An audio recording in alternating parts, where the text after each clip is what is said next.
এনসিপির ভোট দিয়ে কাপ পিরিসের কাছে বিক্রি হচ্ছেন। এই বিক্রির হিসাব নিকাশ 12 তারিখের পর হবে।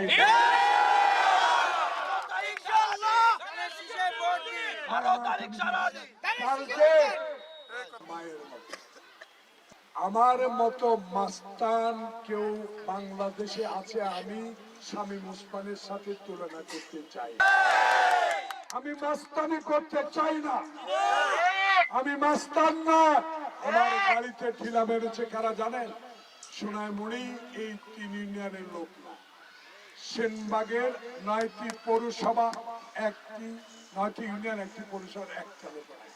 ওই নাঙ্গলকোট, ওই দাগনভূঞা 22 জন সন্ত্রাসীকে এনে যেই তাণ্ডব সেনবাগের সদরে ঘটিয়েছে, আমার কর্মীরা, আমার নেতারা আপনাদের মতো 10 মিনিটে 10,000 লোক সেনবাগ উঠে সব দখল করে নিয়ে বলেছে, আমি মাঝখানে দাঁড়িয়ে বলেছি আমাকে মেরে ফেলতে হবে যদি কাকপিরিজের একটা লোককে আঘাত করো।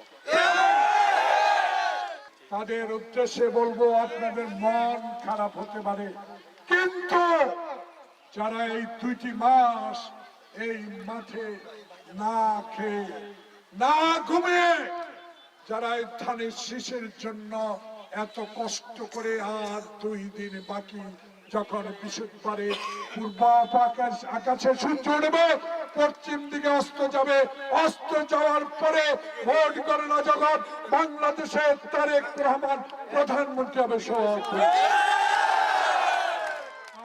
ভাইরা বহিষ্কার হয়েছেন, কিচ্ছু আসে যায় না। বহিষ্কার করে কে? তারেক রহমান। অনুরোধ জানাবো বহিষ্কার আদেশ প্রত্যাহার হবে। এখনো উচিত ছিল আজকে যারা একটা স্বতন্ত্র বেঈমান প্রার্থীর পক্ষে ভোট করছেন তাদের উচিত ছিল এখানে এসে আজকে এই হাজারো জনতার মাঝে আপনারা ক্ষমা চেয়ে ধানের শীষের পক্ষে। আমি ক্ষমা করে দিলাম। ক্ষমার মালিককে, বেহেশতের মালিককে। নাথুর গলা তো অনেক জোরে। বেহেশতের মালিককে, সে আল্লাহ বিশ্বাসী, নবী বিশ্বাসী লোকেরা। দেখেন ওই ভাইরা দেখে যান, নাথুর আবুল খায়ের উচ্চ বিদ্যালয়ের মানুষগুলোকে দেখে যান, এদেরকে টাকা দিয়ে আনা হয়, এদেরকে ঘুষ দিয়ে আনা হয়।